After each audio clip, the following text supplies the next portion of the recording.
సత్సంగత్వే నిస్సంగత్వం నిస్సంగత్వే నిర్మోహత్వం నిర్మోహత్వే నిశ్చలతత్వం నిశ్చలతత్వే జీవన్ముక్తిః పునరపి జననం పునరపి మరణం పునరపి జననీ జఠరే శయనం ఇహ సంసారే బహుదూస్తారే కృపయా పారే పాకి మురా.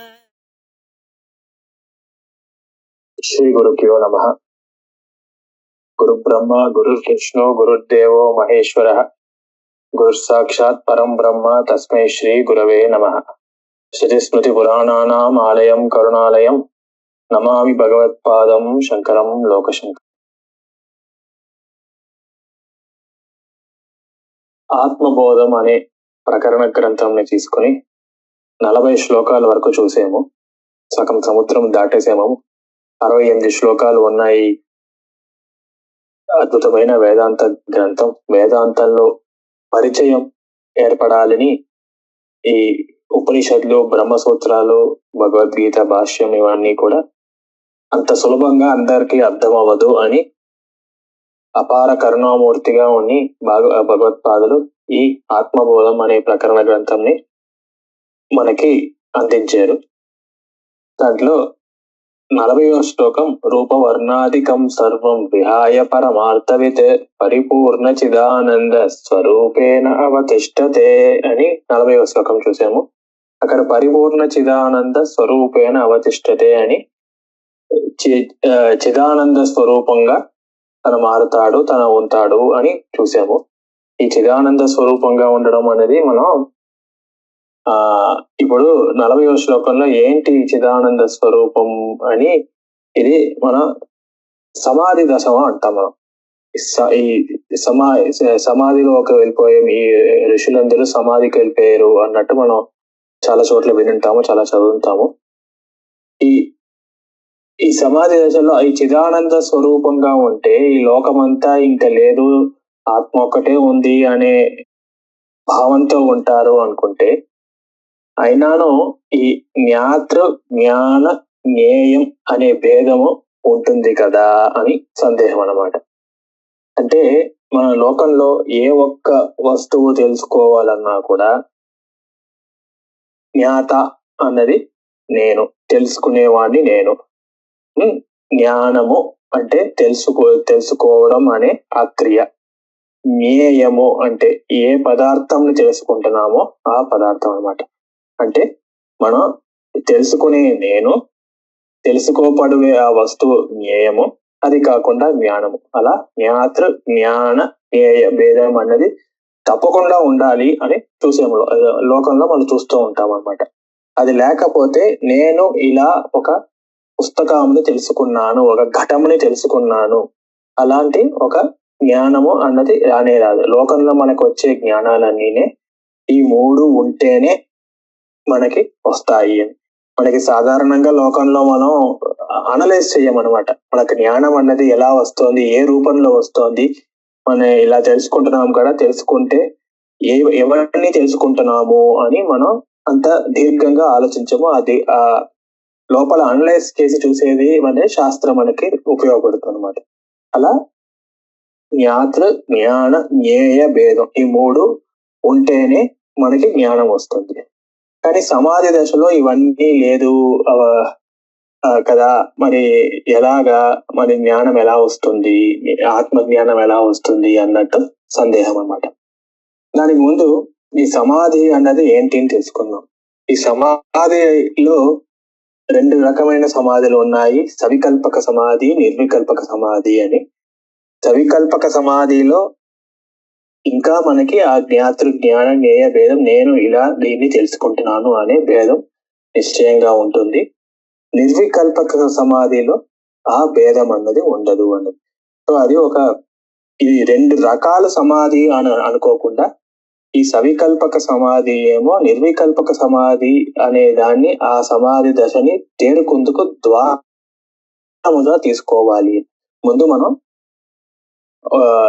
మళ్ళీ మళ్ళీ మళ్ళీ మళ్ళీ తపస్సు ఎలా చేసుకుని కళ్ళు మూసుకుని ఇలా చేస్తూ ఉంటే ఒక స్టేజ్ పైన మనం ఈ సవికల్పక సమాధి అనే దాన్ని ముందు తెలుసుకుని దాని నేను బ్రహ్మను తెలుసుకుంటున్నాను అని, దాన్ని తప్ప ఇంకేది తెలుసుకోతే లోకమంతా అబద్ధము అని ఆ దశకు వచ్చిన తర్వాత దాన్నే మళ్ళీ మళ్ళీ మళ్ళీ మళ్ళీ ప్రయత్నం చేస్తూ ఉంటే అప్పుడు నిర్వికల్పక సమాధి అనే దానికి వెళ్తాము. అప్పుడు ఈ నేను అనేది కూడా ఉండదు, నేను బ్రహ్మని తెలుసుకుంటున్నాను అనే భావము కూడా ఉండదు, ఆ బ్రహ్మం ఒకటే మిగులుతుంది, నేను అనే భావము కూడా మిగలదు అని చెప్తా ఉంటారు. ఇక్కడ సమాధి అంటే సమ ఆది అని రెండు శబ్దాలుగా చేయాలి. సమాధి అంటే అక్కడ ఆది అంటే అక్కడ భగవంతుడు, భగవంతుడికి సమంగా భగవంతుడితో చేరడం అన్నది సమాధి అని అంటూ ఉంటాము. ఈ పతంజలి ఇది చాలా చోట్ల మనం చూస్తున్నాము. ఈ బౌద్ధులు కూడా ఇలా 8 రకాలు ఇది చెప్తూ ఉంటే ఆఖరి దశలో ఈ సమాధి అనే దశ చెప్తారు.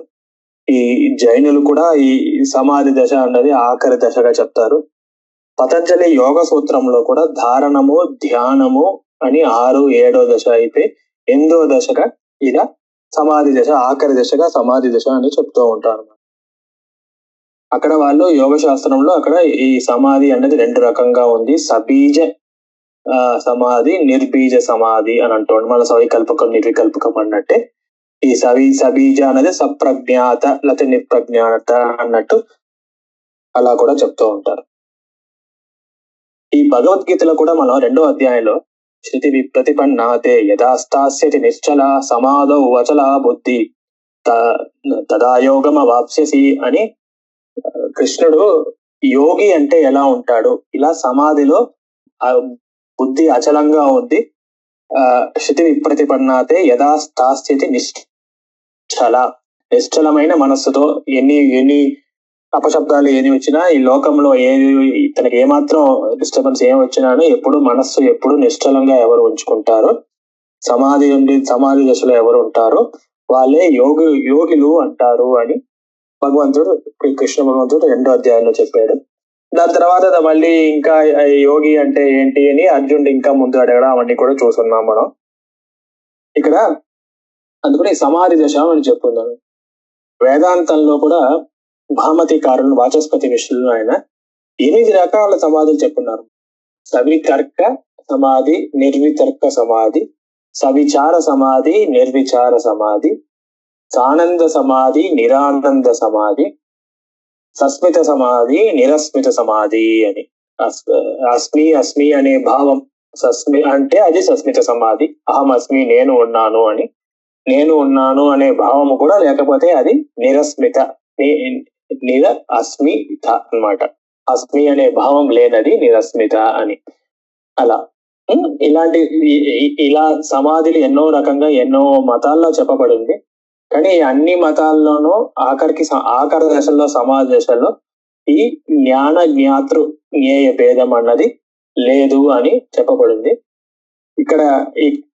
ఇక్కడ ఏంటి స్వారస్యం అంటే మరి ఇంతకుముందే చెప్పినట్టు భగవంతుడు ఇంద్రియాలన్నీనే బయట ఉన్న పదార్థాలు చూసేలాగే చేసాడు. వాళ్ళ కళ్ళు అంటే బయట చూస్తున్నట్టు, చెవులు బయట ఉన్న వస్తువులు విన్నట్టు అలా. అదే పరాంచికాని వ్యతిగత్ స్వయంభూ తస్మాత్ పరాక్ పశ్యతినాంతరాత్మన్ అని కఠోపనిషత్తులో చెప్పారు. పోయినసారి చెప్పామన్నమాట. భగవంతుడు మనకి అన్యాయం చేశారు అని అంటారన్నమాట. మనకి లోపల ఉన్న పరమేశ్వరుని తెలుసుకోవాలి అన్నది నా మానవ జన్మకి లక్ష్యంగా ఉంచుకుని మరి ఇంద్రియాలు లోపల పక్క తిప్పి ఉండకుండా ఇలా బయట పక్క తిప్పి మనకి ఇలా భగవంతుడు ఇలా చేసాడు అన్నట్టు అక్కడ చెప్పారన్నమాట.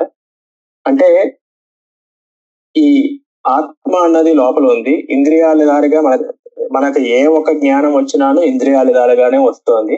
కానీ ఆ ఇంద్రియాల దారిగా ఆత్మ తెలుసుకుంటూ వీలు కాదు. మరి ఎలా తెలుసుకునేది అన్నది అక్కడ ప్రశ్న అన్నమాట. అదే కేనోపనిషత్తులో కూడా నతత్ర చక్షుర్గచ్చతి నవాగచ్చతి నో మనో న విద్మో న విజానీమో ఏదైతే దాని శిష్యాద్ అన్యదేవ తద్ విదిత తతో అవిదితాదది అని చెప్పబడింది అనమాట.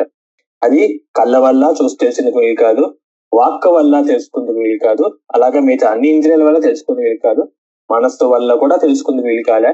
మరి కేనేషితం పతతి ప్రేషితం మనహ అని అక్కడ ముందు శిష్యుడు అడిగిన ప్రశ్నకి ఆ గురువు గారు ఎలా సమాధానం చెప్పేది అని ఆ బ్రహ్మను గురించి నేను ఎలా చెప్పేది, ఏ ఒక్క ఇంద్రియాలధారిగా తెలుసుకుందుకు వీలు కాని ఆ బ్రహ్మను నేను నీకు ఎలా చెప్పేది అని తనకు తానే ప్రశ్న వేసుకుని అన్యదేవ తద్విదిత తతో అవిదితాదది అని అద్భుతంగా విదితాద్ అవిదితాద్ అన్య, తెలుసుకోబడిన పదార్థముల కన్నా అది భేదంగా ఉంటుంది, కానీ తెలుసుకోబడకుండా ఉన్న పదార్థాల కన్నా కూడా భేదంగా ఉంటుంది అని అక్కడ భాష్యంలో అది ఎలా తెలుసుకునేది అని అక్కడ చాలా డీటెయిల్ గా అక్కడ చాలా అద్భుతంగా బ్రహ్మని ఎలా తెలుసుకోవాలని అక్కడ చెప్పబడింది.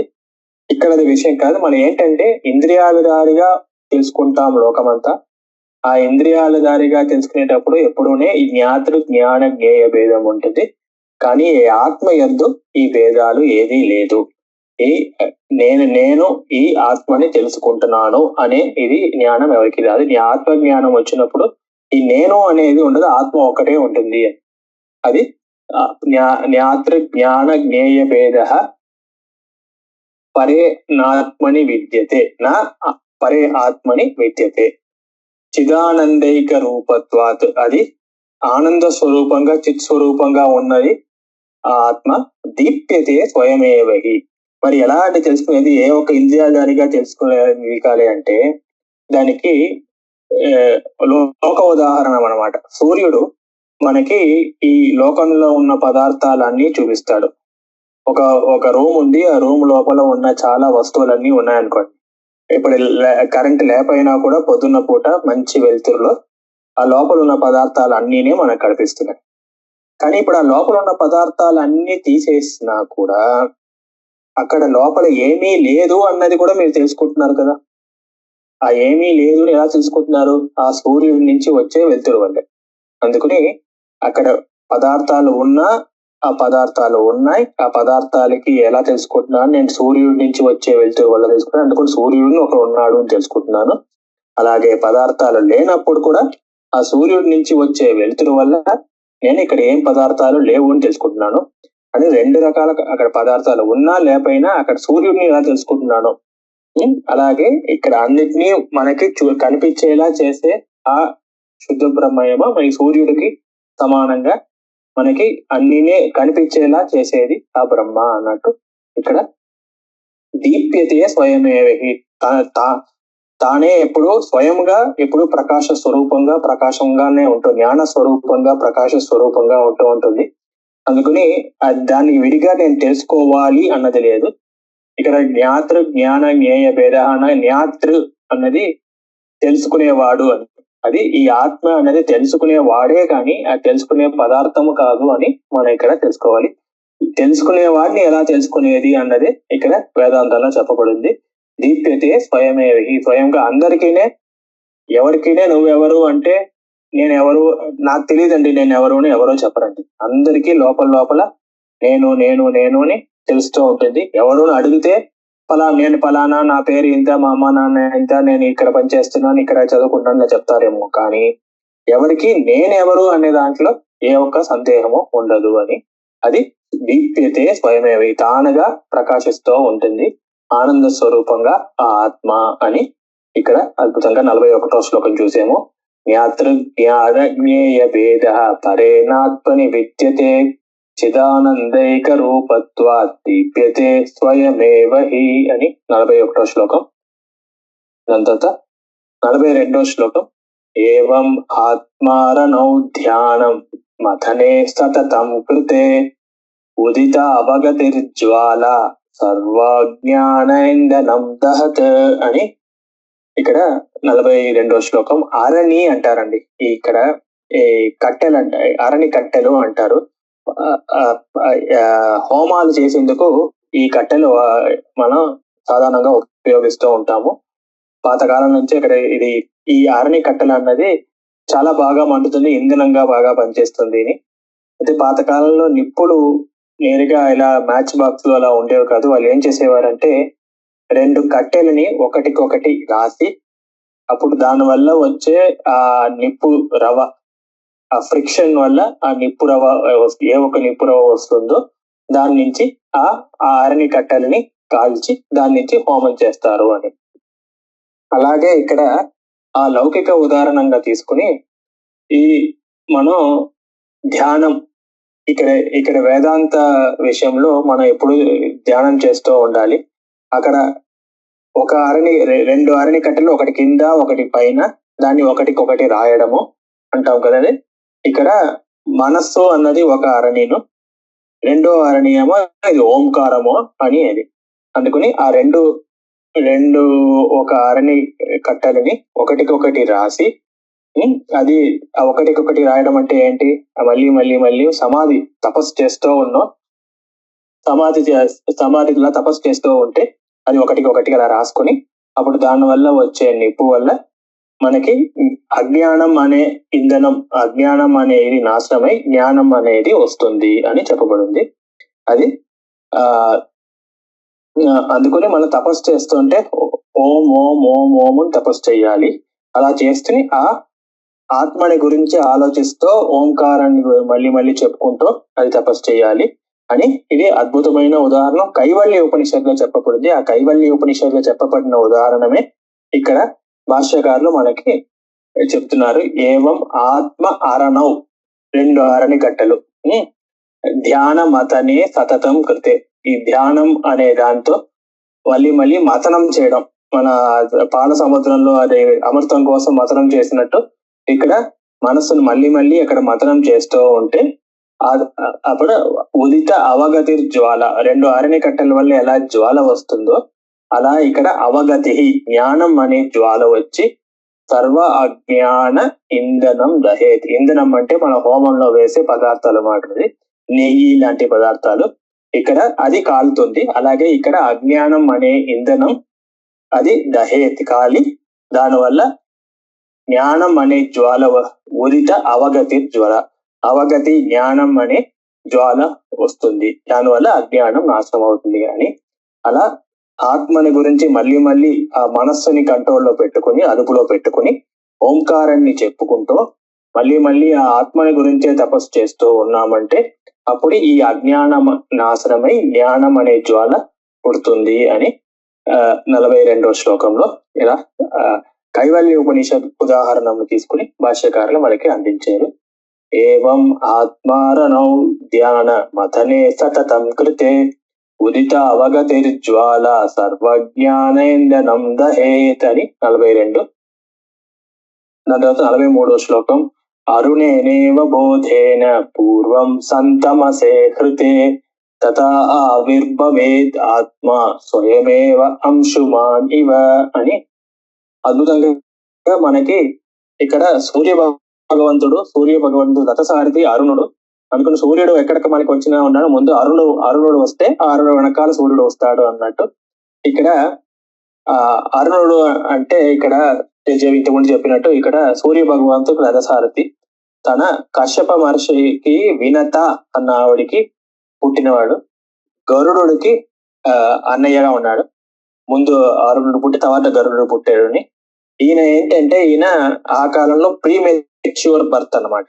కొంతమంది ఇప్పుడంతా పిల్లలు 10 నెలలు కాకుండా 7 నెలలు 8 నెలల్లోనే కట్టు నుంచి బయటకు వచ్చేస్తారు. అప్పుడు కొంచెం శరీరంలో కొంచెం కష్టాలు ఉంటాయి కదండి. అలాగే ఈ అరుణుడికి ప్రీమెచ్యూర్ బర్త్ ఆ కాలంలో, అందువల్ల ఈయన కాళ్ళు లేకుండా పుట్టారట. అలా ఈయనకి సంపాతి జటాయు, రామాయణంలో విన్నాక జటాయు వింటాం కదండి, వాళ్ళిద్దరు పిల్లలు అనమాట. అలా అరుణుడికి సూర్యుడికి రథసారథి, ఆయన కాళ్ళు లేకుండా ఉంటారు. కశ్యప మహర్షికి వినతకి ఆయన పుట్టిన ఆయన. ఈ అంశుమాన్ అంటే సూర్య భగవంతుడు అనమాట. అందుకని ఎప్పుడూనే ఫస్ట్ ఎలా అయితే అరుణుడు ముందు వచ్చి దాని తర్వాత సూర్యుడు వస్తాడనమాట. అలాగే ఇక్కడ ముందు ఏమో అజ్ఞాన నాశం వల్ల జ్ఞానం అన్నది కలుగుతుంది. అజ్ఞాన నాశం అంటే జ్ఞానం కలగాలంటే మళ్ళీ మళ్ళీ ఇలా తపస్సు చేస్తూ ఉండాలి. మళ్ళీ మళ్ళీ ఇక్కడ తపస్సు చేసి ఇక్కడ నేను అనే భావంని లేకుండా చేయాలి. ఎప్పుడునే అహంకారం అనే భావం, నేను అని అంటే నేను ఈ పని చేస్తున్నాను, నేను దీని గురించి ఆలోచిస్తున్నాను అని అలా అహం అనే భావాన్ని అది లేకుండా ఆత్మ గురించే మళ్ళీ మళ్ళీ తపస్సు చేస్తూ ఉంటే అజ్ఞాన నాశనమై జ్ఞానం వస్తుంది. దాని తర్వాత జ్ఞానం వచ్చిన వల్ల ఆత్మ మళ్ళీ తానుగా ఆవిర్భావం అవుతుంది అని ఇక్కడ చెప్పారు. ఎలా ముందు అరుడు వచ్చి తర్వాత సూర్యుడు వస్తాడో అలాగే అజ్ఞానం వెళ్ళి జ్ఞానం వస్తుంది. జ్ఞానం వచ్చినప్పుడు ఆత్మ తానుగా ఆవిర్భావం అవుతుంది. తథా ఆవిర్భవేద్ ఆత్మ స్వయమేవ అంశుమానివ. విడిగా నేను అజ్ఞానం పోయిన తర్వాత విడిగా మళ్ళీ ఆత్మ రావడానికి కష్టపడాలా అండి? లేదు. స్వయమేవ అజ్ఞానం పోయిందంటే ఆత్మ తానుగా ఆవిర్భావం అవుతుంది. అంశుమానివ ఎలా అయితే పొద్దున్నే అరుణుడు వచ్చి ముందు ఇంకా సూర్యోదయం అవుతుంటే ఇంకా కొంచెం సగం చీకటిలో ఉన్నప్పుడు అప్పుడు అరుణుడు వచ్చాడని అర్థం. దాని వెనకాలే సూర్యుడు వస్తున్నాడు అని అర్థం. వెనకాలే అప్పుడు సూర్యుడు మొత్తం ఉదయించి అరుణేనేవ బోధేన పూర్వం సంతమసే హృతే తమస్సు అన్నది చీకటి, హృతే అన్నది చీకటి నాశనం చేయడం అన్నమాట. సూర్యుడు ఏమో వచ్చినప్పుడు చీకటిని నాశనం చేస్తాడు, కానీ అంతకు ముందే అరుణుడు వచ్చి సగం చీకటిని నాశనం చేసినట్టు అలా ఇక్కడ అజ్ఞానం పోయి జ్ఞానం వచ్చిన వెంటనే దాని తర్వాత ఇంకా అరుణుడు వస్తే వెనకాల సూర్యుడు వస్తాడా లేదా అని ఇంకా సందేహపడక్కర్లేదు. అలాగే ఇక జ్ఞానం వచ్చిన తర్వాత ఆత్మ ఆవిర్భావం అవుతుందా లేదా అని సందేహపడక్కర్లేదు, తానుగా అవుతుంది అని. అలా 43వ శ్లోకం చూసాము. అరుణేనేవ బోధేన పూర్వం సంతమసే హృతే తత ఆవిర్భవేద్ ఆత్మ స్వయమేవ అంశుమానివ అని 43. తర్వాత ఆత్మాతు సతతం ప్రాప్తోపి అప్రాప్తవత్ అవిద్యయా తన్నాశే ప్రాప్తవత్ పాతి స్వకంఠాభరణం యత అని. ఇప్పుడు ఆత్మ అన్ని చోట్ల ఉంది, ఎప్పుడూ ఉంది, త్రికాలాతీతంగా ఉంది, కాలాతీతంగా ఉంది, త్రికాలంలోనూ ఎప్పుడు ఉంటుంది, అన్ని చోట్ల ఉంది అంటే మనకి ఎందుకంటే కనిపించట్లేదు అనే ప్రశ్నకి సమాధానం చెప్తున్నారు. ఈ అజ్ఞానం అనేది మనని కళ్ళు మూసుకుపోయేలా చేస్తుంది. మనకి కంటికి ఎదురకుండా ఉన్నా కూడా ఈ అజ్ఞానం అనే వల్ల మనకి ఈ ఆత్మ అనేది తెలియకుండా ఉంటుంది. ఆ అజ్ఞానం నాశనం అయిందంటే ఆ ఆత్మ తానుగా ఆవిర్భావం అవుతుంది అని. ఏంటంటే ఆత్మతో సతతం ప్రాప్త, ఎప్పుడూనే అది ఆత్మ ఉంటూనే ఉంటుంది. కొత్తగా ఆత్మ పుడుతోంది అన్నది లేదు, ఆత్మ ఎప్పుడూనే ఉంది. ఇది అప్రాప్తవద్ అవిద్య వల్ల, అజ్ఞానం వల్ల అప్రాప్తవద్, ఇక్కడ నాకు ఆత్మ అన్నది నాకు తెలియదు అని ఎలా మనకు అనిపిస్తూ ఉంటుంది. తన్నాశే ప్రాప్తవత్ భాతి, ఈ అజ్ఞానం అన్నది నాశమైందంటే నేను కొత్తగా ఇప్పుడు ఆత్మ తెలుసుకున్నాను అన్నట్టు మీకు అనిపిస్తుంది. కొత్తగా ఇంతకుముందు నేను తెలుసుకోలేదు ఆత్మని, ఇప్పుడు ఆత్మని తెలుసుకున్నా అన్నట్టు అనిపిస్తుంది. కానీ నిజమేమో ఆత్మ ఏమో సతతం ప్రాప్త, ఎప్పుడూనే మనకి తెలుస్తూనే ఉంటుంది. మనకి ఆత్మ అనేది అందరికీ నేను నేను నేను అనే భావం ఉంటూనే ఉంటుంది. అది ఇప్పుడు ప్రాప్తి అయింది అంటే ఏది? స్వకంఠ ఆభరణం యత అని. వాళ్ళ ఇంట్లో ఆడవాళ్ళు ఈ చాలా గ్రాండ్ గా ఈ ఫంక్షన్ ఉంటుంది. నేను ఎన్ని రోజులుగానో లాకర్లో పెట్టుకున్నాను బంగారం కొని పెట్టుకుని, అసలు నాకు వాడుకునే అసలు నాకు అవకాశమే దొరకలేదు అని అనుకుని ఇలా పెళ్లికి నేను ఇలా బంగారు నగలు వేసుకుంటున్నాను అని రాత్రంతా ఆలోచించి వేసుకుందాం అని పొద్దున్న లేచి ముందు ఫస్ట్ పనిగా అది వేసేసుకుని దాని తర్వాత మీతో అన్ని రెడీ అని చేసిన తర్వాత అప్పుడు అది తను వేసుకున్నాను అనేది మర్చిపోయి అప్పుడు మళ్ళీ వేసుకుందాము అని దాని గురించి ఆలోచించి మరి అక్కడ నేను పెట్టిన చోట కనిపించట్లేదే అని లాకర్ వెతికి ఇల్లంతా వెతికి ఇంట్లో వాళ్ళందరినీ తిట్టి ఎక్కడ ఏది వస్తువులు సరిగ్గా జాగ్రత్తగా పెట్టుకోరు, ఇది అని నేను అన్నిది నేనే చూసుకోవాలి, మీరు ఎవరు నాకు సాయం చేయరు అని తిట్టుకుంటూ ఆఖరికి ఇలా అలా వెతుక్కుని చాలాసేపు వెతుక్కుని ఆఖరికి ఇంతకీ ఏ నగ వెతుకుతున్నావు అంటే అక్కడ కొన్నాం కదండి అంటే అది నీ మెడలోనే ఉంది కదే అంటే అవునా అని అప్పుడు తను ఎలా తెలుసుకుంటుందో. కానీ కంటికి ఎదురకుండానే ఉంది, తన మెడలోనే ఉంది, తనకి తెలియకుండా కాదు.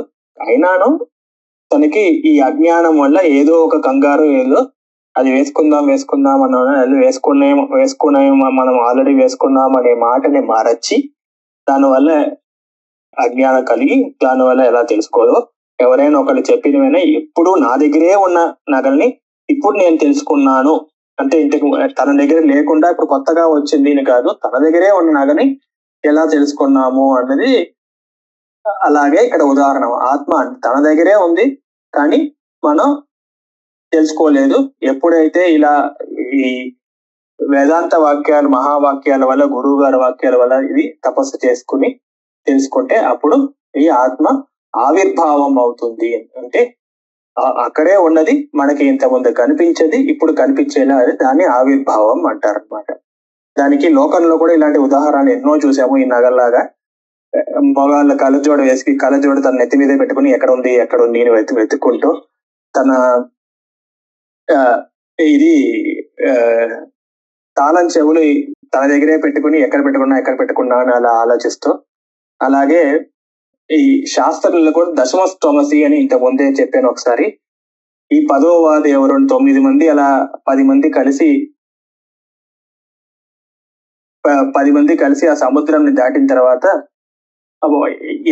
అందరూ వచ్చారా లేదా అని వెతుక్కుందుకు ఒకడు వెళ్ళి లెక్క పెట్టడం మొదలుపెట్టి 1, 2, 3, 4, 9 మందిని లెక్క పెట్టి తన్ను తాను లెక్క పెట్టకుండా 9 మందే వచ్చేమో అని అనుకుని అలా ఏడుస్తూ ఉంటే, అప్పుడు ఒక్కొక్కరుగా ఎంచిన అందరూ 9 మందే ఎంచి అప్పుడు నిశ్చయం చేసి ఎవరో ఒకరు మళ్ళా పోవాడు, ఎవరో పోయారు అనుకుని ఏడుస్తూ ఉంటే, అప్పుడు ఇంకో 3వ మనిషి వచ్చి నేను ఎంచుతాను అని చెప్పి 1, 2, 3 అందరినీ కరెక్ట్ గా 10 అని, మరి నేను 9 ఎంచానంటే దశమస్తోమసి అని 10వ వాడు నువ్వేరా అని నిన్ను ఎంచుకోలేదు అని ఎలా చెప్తాడో, అలాగే ఇక్కడ ఇది చాందోగ్యోపనిషత్తులో అద్భుతంగా చెప్పబడింది కదా.